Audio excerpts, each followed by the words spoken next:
Get me Dr. Gray or check me out of here. Next Thursday. Meredith Gray's not stepping foot into one of my ORs. What if she doesn't have to set foot in the OR to help? Hey, everybody. You want to see my skills? It's not just the doctors you'll be charmed by. Pull yourselves together. He sounds like Mom, right? Alyssa Milano and Holly Marie Combs guest star, part of ABC's cast from the past week. We're sisters. All new Grey's Anatomy, next Thursday, 8/7 Central on ABC. Hey guys, so I would say that Back in the Saddle, the second episode of Grey's Anatomy season 16, was just as good, if not better, than the season premiere. Now, this episode had a little less going on, which honestly makes it easier to talk about because the premiere had a lot of storylines happening because it was throwing every main character at you and trying to establish storylines that were going to last for at least the first half of season 16. So, let's discuss this episode and then we will talk about the trailer for Reunited. And I have many thoughts on the trailer because the trailer was phenomenal. And there is a chapter time in the video description for where the trailer review where the trailer review begins if you want to just discuss that instead of talk about the episode. But I really think Back in the Saddle is a fantastic episode. Season 16 is off to a much better start than season 15. So the main characters of this episode were truly Meredith, Amelia, and Bailey, with Alex and Weber being the B storyline, while Amelia, Bailey, and Meredith ran the A storyline, and essentially Maggie, Schmidt, Karasik, Owen were all supporting background characters just to kind of make the plot ebb and flow a bit. And it's unfortunate, but honestly, by having 5 characters of your cast of 14 be center, it just allows the conversation to be much more simple. So Alex was hired as the chief of Pac West, and honestly, as I said in my trailer review for this episode, I figured that most of his scenes with Weber would be comedy, and that's exactly what they were. Weber was hired as the chief residency director of Pac North, and Pac North is a disaster. It's just an absolute disaster, and Alex and Weber are trying to get this hospital to run properly, and it's probably going to take a couple more episodes to get this hospital on track to be Grey Sloan level. I believe in episode 1, they said that Pac North is the worst episode in all of Washington, possibly all of the West Coast. So it'll take a while to just get the hospital in good form. Essentially, Alex said that the episode is number 1 in patient mortality, patient complaints, many things that hospitals don't want. But I really like the dynamic that Alex and Weber had going on. It's good bonding that these two characters have. I mean, if you go back to season 1 to when Alex was a dick, and to when Weber was in charge, but not as fun as he is now. I mean, these characters have come such a long way. So I really did like the bonding between Alex and Dr. Weber. It was very good, and the fact that Alex is chief again is also fantastic. But, for a B storyline, it was just more used for comedy. There weren't a lot of significant moments. Alex did offer Jo a job, and we'll talk about Jo in a second. She has her own section. I want to talk about Link. But the whole purpose of Alex was, I think, to spark Jo's storyline and to make this episode humorous. This episode is 50% humorous, 50% dramatic, per normal Grey's Anatomy writing. Bailey, is the first of the A storylines that we have, and she's trying to enforce this new teaching technique, which is the whole technique is relatively involved, and her plotline is relatively involved. But I found it to be the one I was the least interested in. Maybe because she fired Meredith, Alex, and Weber, I'm kind of annoyed with the character.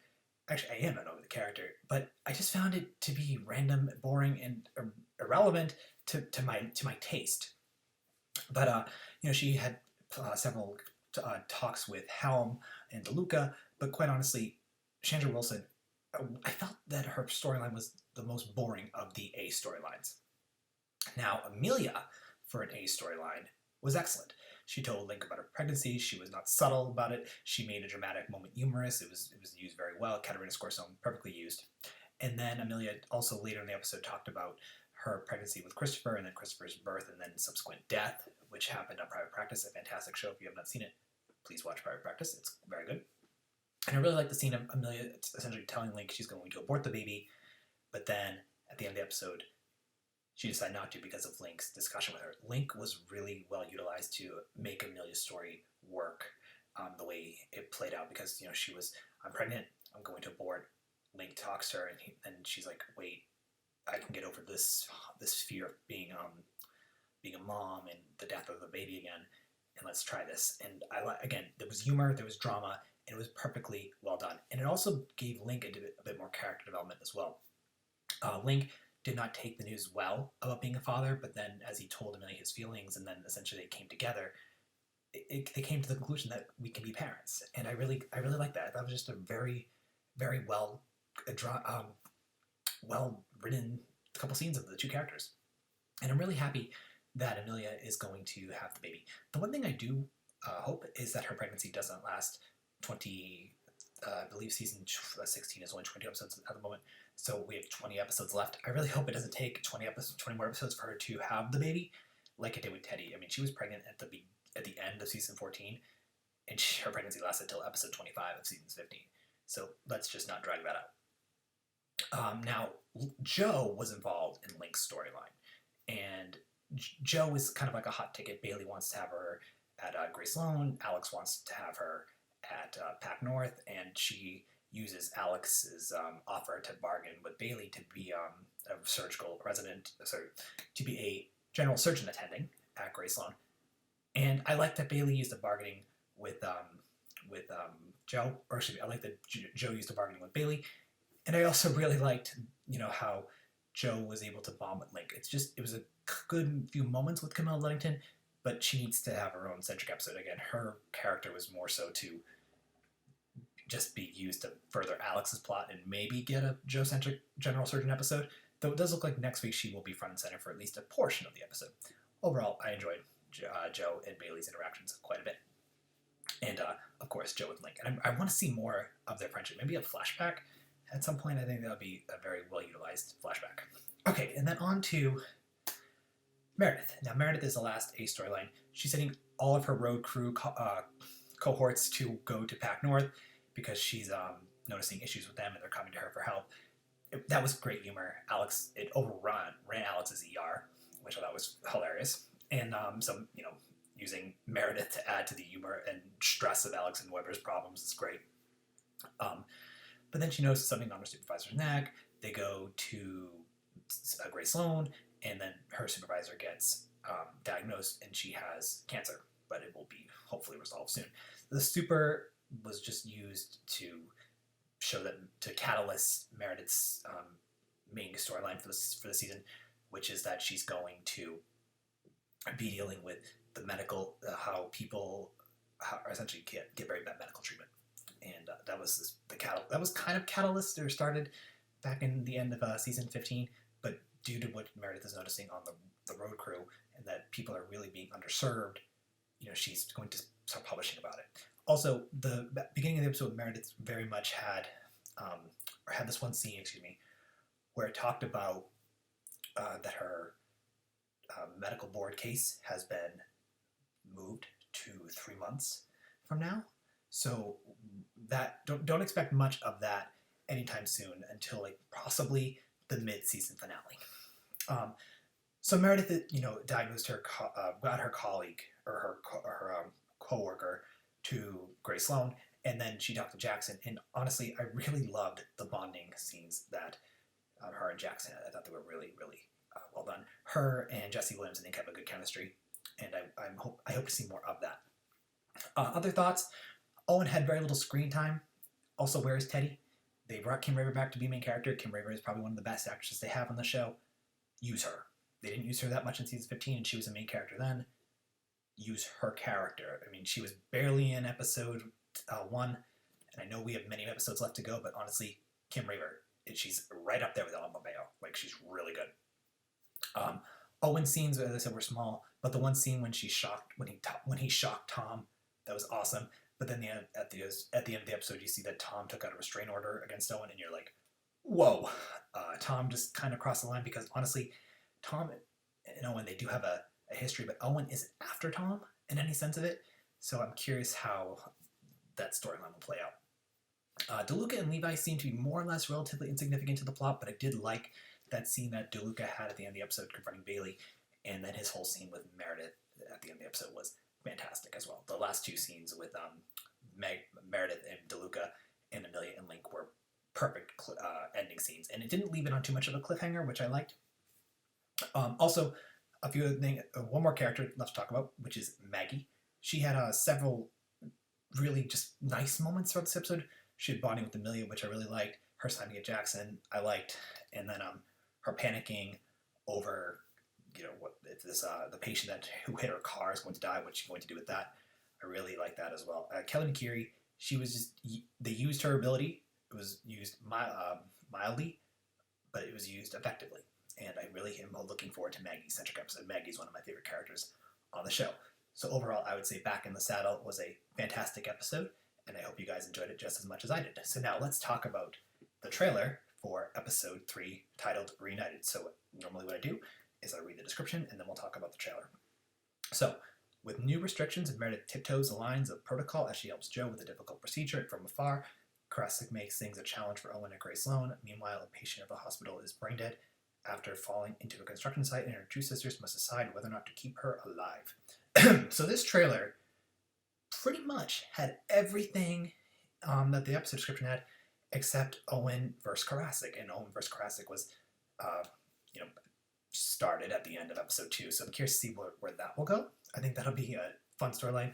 I'm feeling that Teddy might get Tom to pull the restraining order back. There seems no reason, in my opinion, to have that go more than maybe 3 episodes.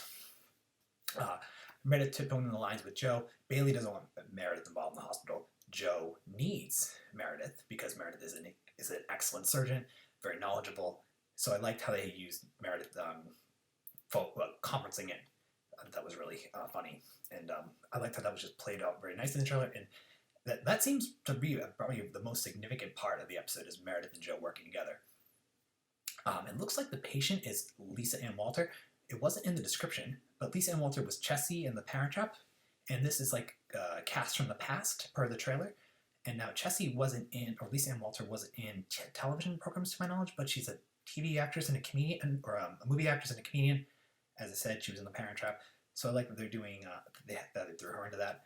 I think it's also really interesting that like Melissa Milano and Holly Marie Combs from Charmed are coming back to the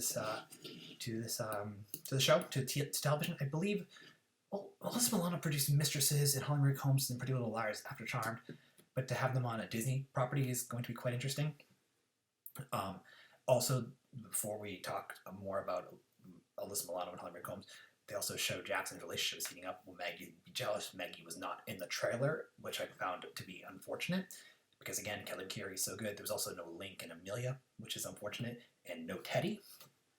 But the trailer also had Weber yelling at Alyssa Milano and Holly Marie Combs, and I assume there'll be interaction with Alex as well in this episode with Milano and Combs, because you can't exclude Justin Chambers. I mean, Charm ended, I believe, the same year Grey's Anatomy started, but I mean, all 4 of these, or 5 of these actors have been on television since then. So I really do hope to see some interaction with Justin Chambers, Milano, and Combs, because I think that'll be great. Also, it was funny how, in Charmed there was 3 sisters, and then, Piper and Phoebe, played by Combs, and Milano, respectively, were, the remaining sisters after Prue died, and now they have a sister who's dead again. I thought that was obviously it's a nod toward Charm, but I just like how the writers are doing that. But overall, this trailer was really well done because it's showing Meredith being, tiptoeing around, getting into the hospital on a virtual level, which I thought was cool, and that was right in the description. So I can't wait to see how that's going to play out. And I really want to see Weber's interaction with Milano and Combs, because honestly, I mean, Holly Marie Combs and Alyssa Milano are just such fantastic actresses. They deserved Emmy nominations for the roles in Charmed, which I don't think they got. So I have a feeling that those will be like the scenes that people are really going to focus on.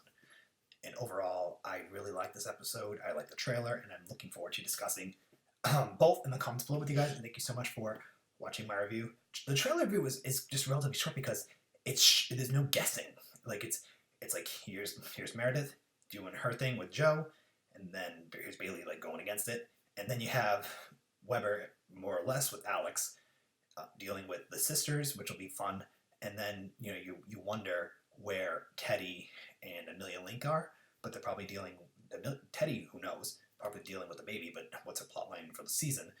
You have Link and Amelia most likely dealing with the upcomings of there'll probably be like some like light fun moments with Maggie, or with Amelia and Link with pregnancy. Maggie doing something goofy, probably being jealous of Jackson, because again, Jackson was in the trailer. There was a picture of him or a scene of him really quick, but it's not enough to sparse enough conversation, because I feel that to make it be like, ooh, it's gonna be Maggie, Jackson, and his new firefighter Bo, you need Maggie in the trailer because you don't know if Maggie's gonna react to it. My guess is yes, though. So overall, fantastic trailer, excellent episode description, and a fantastic episode overall. So I think Reunited is going to be awesome, and Back in the Saddle was fantastic. So share your thoughts about both in the comments below. Thank you so much for watching my review of the trailer and the episode, and I'm looking forward to discussing Grey's Anatomy next week. Alright guys, bye.